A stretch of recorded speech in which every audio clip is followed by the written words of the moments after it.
부산 한순교회 오늘의 밥 시간입니다. 1월 24일 금요일 오늘의 밥은 여호수아 15장 48절로 63절 말씀입니다.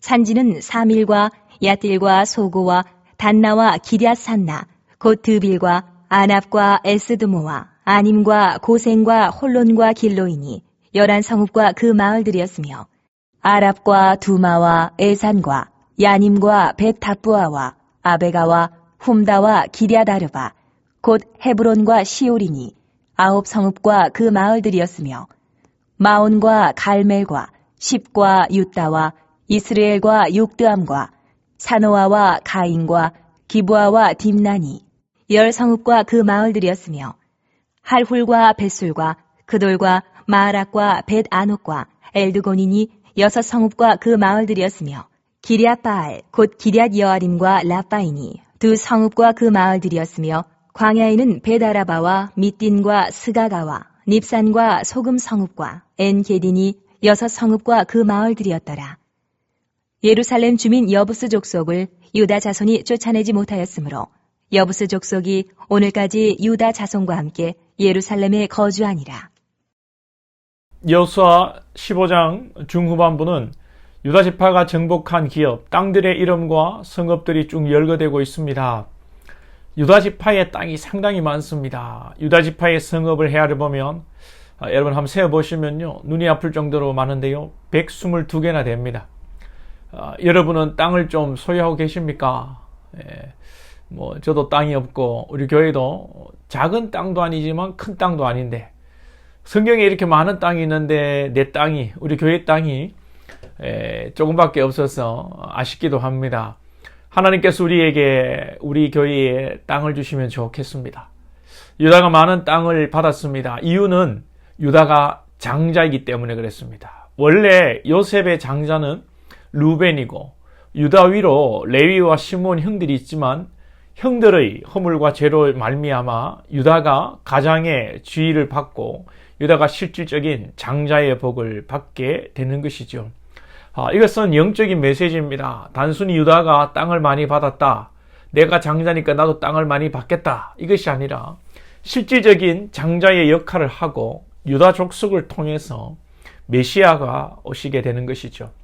육적으로 왜 장자가 형제들에 비해 재산을 2배나 받습니까? 그냥 맞이라고 주는 게 아닙니다. 부모가 돌아가시면 부모의 역할을 하고 동생들을 잘 돌보라는 의미에서 맞이에게 재산을 더 주는 것입니다.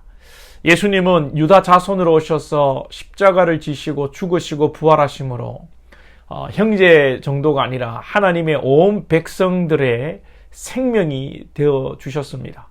그리고 우리가 예수를 먼저 믿은 것, 또 교회에서 우리가 재직을 맡고 직분을 맡은 것 역시 교회 지체들을 돌보고 살리라는 것입니다. 하나님께서 우리에게 물질을 또 주시고 때로는 지혜를 주시고 리더십을 주시고 여러 모습으로 우리를 부르신 이유는 잘 먹고 잘 살라, 좋은 자리에 앉아서 폼 잡으라가 아니라 우리를 통해서 영혼을 살리라는 것입니다. 저와 여러분이 예수님의 제자로 먼저 부르심을 받은 자로서 복음이 필요한 자에게 복음을 증거하고 지친 영혼을 위로하고 격려하여 살리는 유다 자손 같은 사명 감당하기를 축복합니다. 요셉이 기근 속에서 가문을 살리고 모세가 출애굽하는 데 쓰임을 받고 다윗이 나라를 살리는 데 쓰임을 받고 이런 일보다 더 귀한 일이 어디 있겠습니까? 우리의 사명을 소홀히 여기면 안 됩니다. 르우벤과 레위와 시므온도 각자의 맡은 사명이 있지만 무엇보다 형님으로서 사명을 감당하지 못했기 때문에 이 귀한 사명이 유다 지파에게 내려간 것입니다.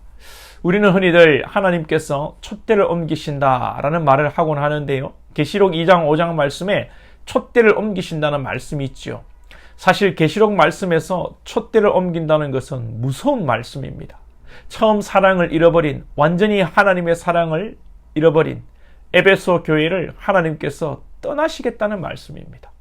우리가 두렵고 떨리는 마음으로 신앙하고 이 마지막의 때에 우리에게 주신 사명을 잘 감당할 수 있기를 축복합니다. 우리를 영혼을 살리는 자녀로 부르셨는데 살리지 못하고 가만히 있어도 문제고 혹시라도 우리가 실족해 한다면 더더욱 큰 문제입니다. 그래서 형제를 실족해 하는 자는 차라리 연자매 떠내며 바다에 던지는 것이 낫다고 했습니다. 유다지파의 사명은 주신 땅을 정복하고, 또 오늘 63절을 유추해 보면 예루살렘 땅도 정복하여 다스리는 것인데 거기까지 나아가지 못했습니다. 예루살렘에 여부수 족속과 함께 거하게 되고, 여부수 족속은 다윗 때에 가서 정리가 되고, 이 다윗이 여부수를 물리치고 예루살렘을 이스라엘의 수도로 만들게 됩니다. 그런데 이때 사무엘 하 5장에 보면 여부수 사람들은 다윗을 시시하게 생각했습니다. 예루살렘이 요새임을 자부하는, 예루살렘이 뺏기지 않는다, 무너지지 않는다, 그렇게 생각하고 여부수 사람들은 장애인이라도 다윗을 막을 수 있다, 이길 수 있다, 그렇게 했습니다. 그러나 예루살렘은 다윗 손에 넘어갔고, 다윗의 후손으로 오신 우리 예수님께서 이 예루살렘에 입성하셔서 죽으시고 부활하시게 됩니다. 결국은 그리스도를 통하여 생명의 역사가 완성되고 그리스도를 통하여 하나님의 사역이 완성되는 것입니다. 우리의 할 일은, 우리의 사명은 주님의 다시 오심을 사모하면서 다윗이 예루살렘을 점령하였고 세례 요한이 주님의 길을 예비한 것처럼 우리는 주님의 이름을 증거하며 말씀대로 언약을 이루어 가는 것입니다. 다윗처럼 육으로, 정치적으로 이 땅을 정복하는 것은 여러분 불완전한 것입니다. 다윗이 이룬 통일도 오래가지 못했지요. 이것이 바로 인간의 한계인 것입니다. 온전한 하나님의 나라는 정치적 지배와 권력으로 다스리고 정치적으로 통일하는 것이 아니라 예수 그리스도의 죽으심과 부활을 믿음으로 완성되는 것입니다. 저와 여러분이 이 깨달음을 얻고 이 귀한 사역에 은밀하게 쓰임받기를 축복합니다.